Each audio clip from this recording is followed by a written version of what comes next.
here today to continue our hearing on the decision to appeal application submitted by Craig D. Justice on behalf of John and Samantha Solick, Marvin and Rebecca Bennett, and James and Angela Post regarding the December 30th, 2022 Administrative Development Approval related to certain development at 908 Williamson Drive. I'd like to thank all parties who have participated in this for the time they've invested, the thought they've invested, and the effort they've invested in helping us understand the issue so that we can reach a decision. We've heard all the arguments. The hearing has been closed. We're here today to make two decisions, decision on the standing of the applicants and a decision on the merits of the case. Thank you also to the attorneys for providing us with written statements and arguments that help to frame how we might make this decision.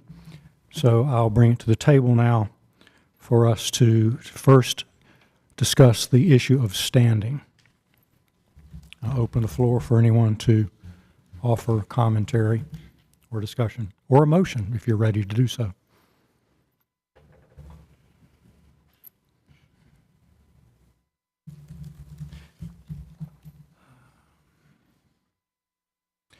Let me offer this. It's a difficult issue, the question of standing in any case. There are items before us to consider. The city would say that the burden must be met by both items, reduction in value of the property and a decrease in value distinct from that suffered by the rest of the community.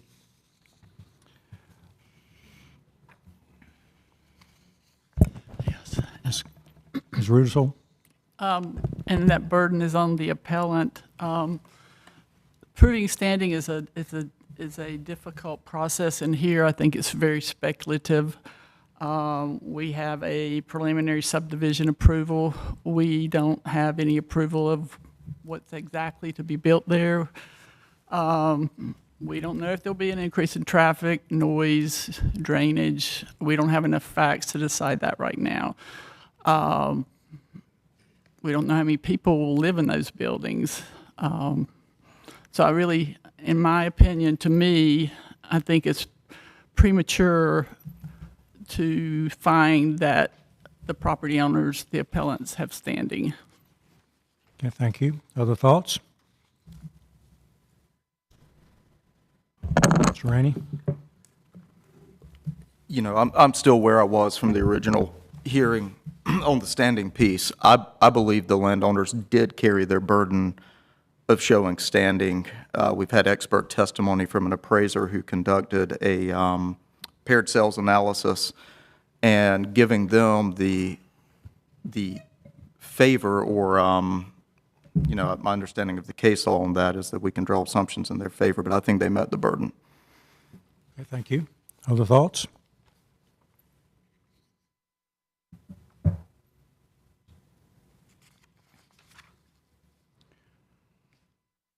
Okay, again, the claim is for special damages, and the appellants have argued in the form of noise and light pollution, negative traffic impacts to the ingress and egress of their lots, negative aesthetic harms resulting from the absence of transitional protective yard, and potential stormwater intrusion. I would agree too, Mr. Chairman, that the appellants have done due diligence in meeting standing. Okay, thank you. Regarding the question of special damages in the forms mentioned, I think anyone next to a vacant lot subject to its potential development is always going to be concerned about the additional noise and light, potential additional traffic, potential aesthetic issues. Stormwater is an issue that can be managed. So I'm not as convinced that just having something built next to you, it's not just something, I realize, but I'm not convinced that that's a special damage or arises to the occasion of special damage. Regarding whether this is unique to these particular properties, that's hard to argue. We heard from two different appraisers who had conflicting appraisals about what the impact might be. So that's harder to draw a conclusion from. there is a concern that I have that the appellant raised with the city regarding, if not now, when will the appellants be able to raise questions? Will they be able to do so later? If they're not granted standing now, will they have standing at some future point? And I don't recall the city chose to answer that. I may have missed it. So there's a concern from a property owner perspective of when do you get to raise the flag and say, I'm not confident with what you're proposing. So the one of standing is tough for me. I'm still hoping someone will have some clarity. I appreciate the perspectives that have been offered. If anyone else would just to offer something. And we still have the opportunity for a motion. I'll make a motion, if that's okay. I make a motion we dismiss for lack of standing. And Ms. Rudis, would you want to do that, adopting the city's order on that issue? Yes, I would. Okay, we have a motion to dismiss for lack of standing, adopting the city's order as written. Is there a second?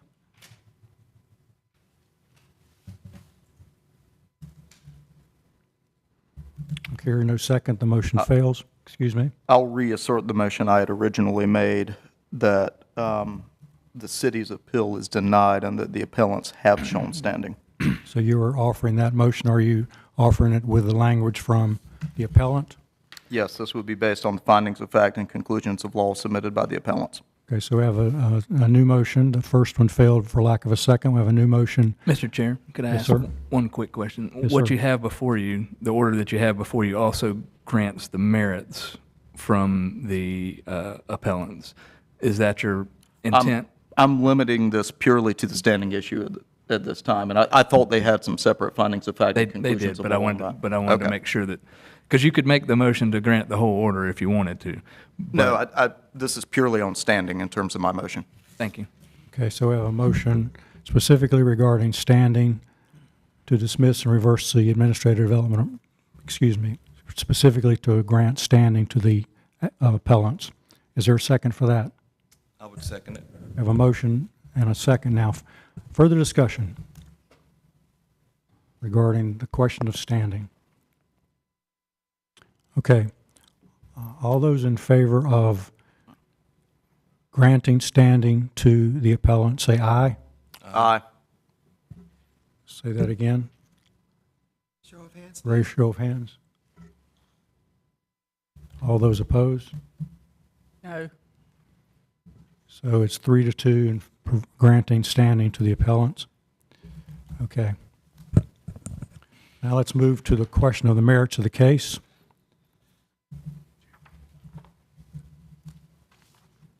Regarding the merits of the case, the question is, did the city act according to the rights they have, or would you support the appellant's case that the city overreached in their decision?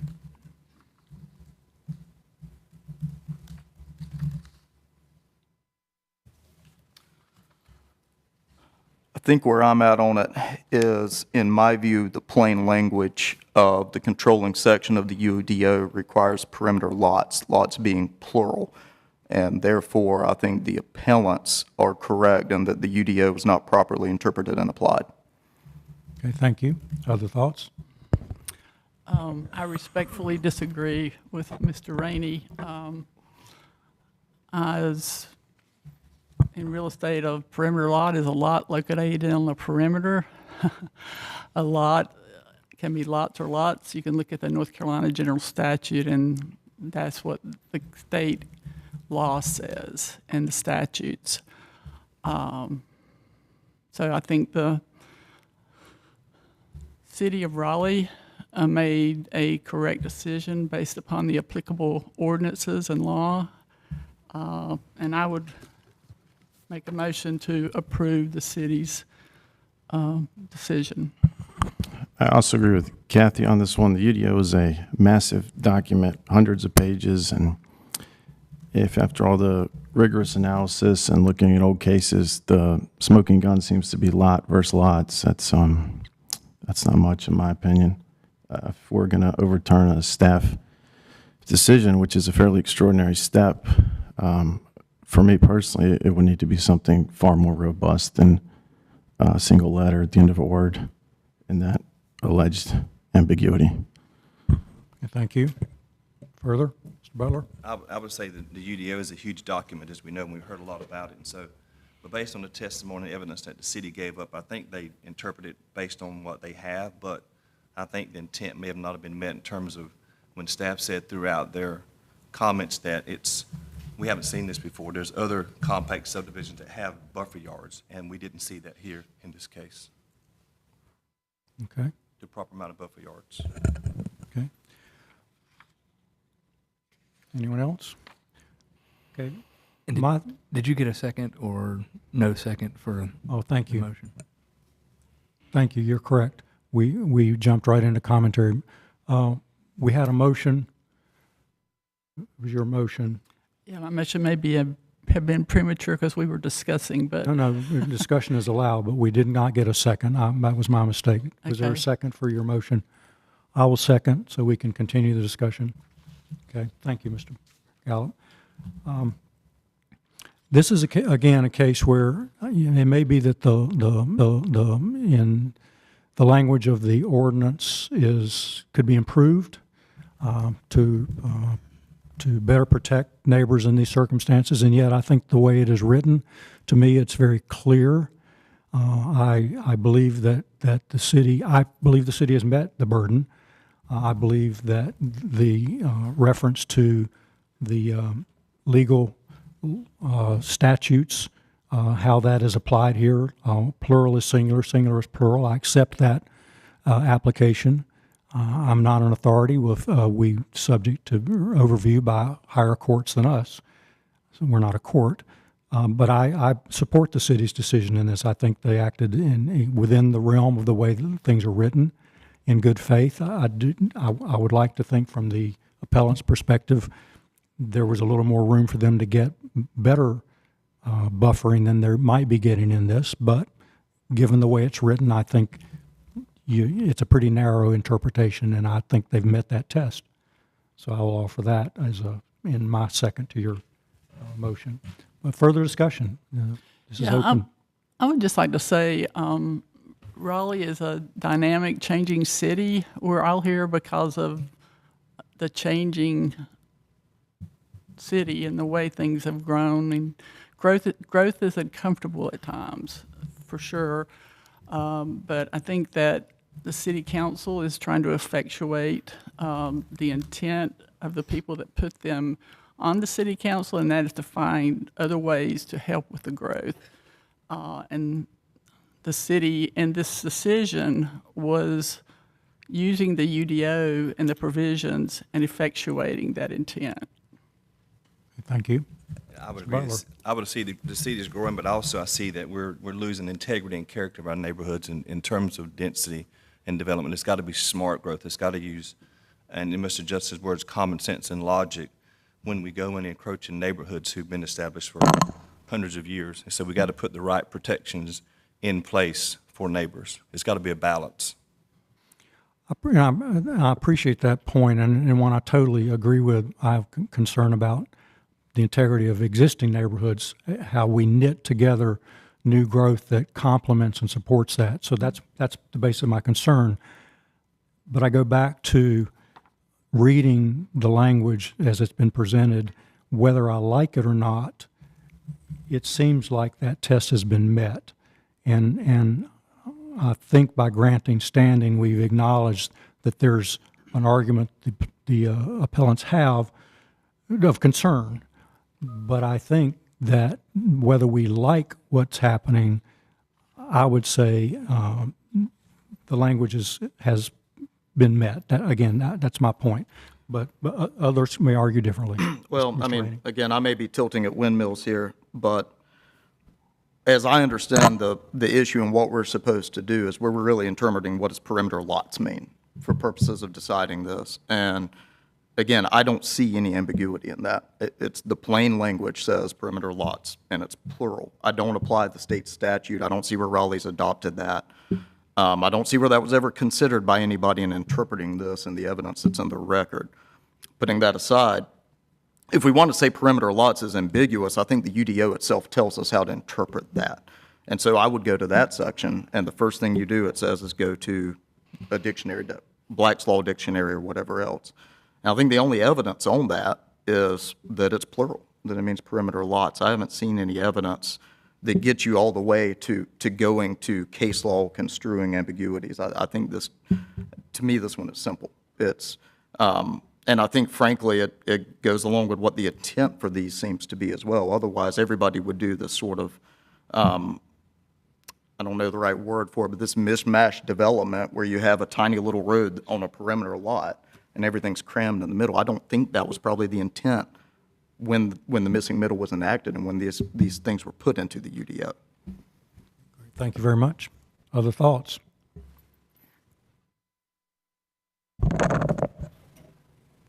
If not, then let us move to a vote. We have a motion to accept the city's arguments on the merits, the findings and conclusions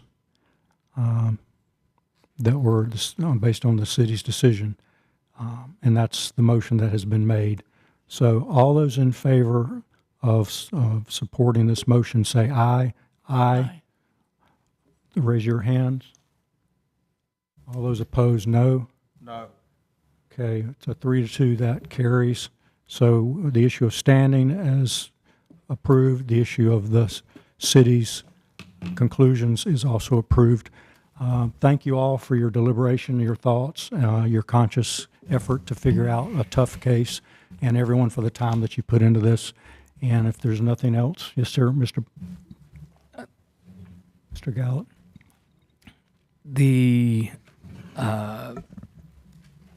You need to do two orders. Okay. And what you were presented, the appellants did not split out their standing and merits in their order.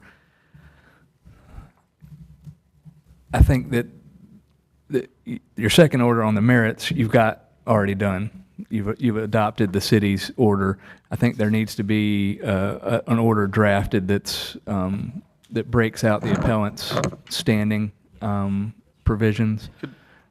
I mean, would it be okay if we asked the appellants to submit a revised order with their findings of fact, conclusions of law on standing, have the city submit one on the merits? Or Well, should the city's already submitted the merits one, Right. so you've already agreed that. It's just because the appellants chose to put all theirs in one. So I don't think it's going to be a significant change. And you can hear from everybody from hearing ahead of time. I think the city may have actually prepared a document that took out the merits portion of the appellant's argument, so that standing is just a sole document. Maybe the appellant can look at that and see if everybody agrees to it, and then. It appears that pages 1 through 7 specifically speak to the merit. Now, Mr. Justice, did you? Yeah, I sent it in Word just to Right. lop it off and add a signature. So thank you, Michael, for that. And I tried to do that, Craig, if you want to take a look at it and see. It just was, I took out the merits and took any reference to the merits out of the first paragraph. So if you want to take a look at that, I thought this might be a possibility, and it might keep us from coming back again. And the only reason I bring this up is the statute's a little weird about having the board approve the order. And I really don't want you to have another meeting if you don't have to. Thank you. No, that is especially is why fine. you're here. So Yeah, no, thank this you is very fine. much. Mr. Justice is fine with that particular order. Yeah. Mr. Birch has a copy of that. And It's got an erroneous extra page 8 that I guess you can just rip off because there's nothing on it. But Oh, yeah, Yeah. we'll just lop off the page 8. oh, yeah. But I'll provide this to the chair for his signature, and the chair's got a copy of the merits order from the city so that he can sign that. I have a copy that I've marked on, so I would need a clean copy. But, Mr. Chairman, just to be clear, we do want a copy of our proposed order to be included in the record on appeal when it goes up. I'm assuming it would be treated that way. I trust that that's the case. Yeah. Okay, so. Okay. All right, so do we need any further action from this body? Mr. Gallup, No, sir, I don't believe so. okay, well, again, thank you all. I will sign these and make them available to the clerk, and we stand adjourned. Thank you, everyone. Thank you.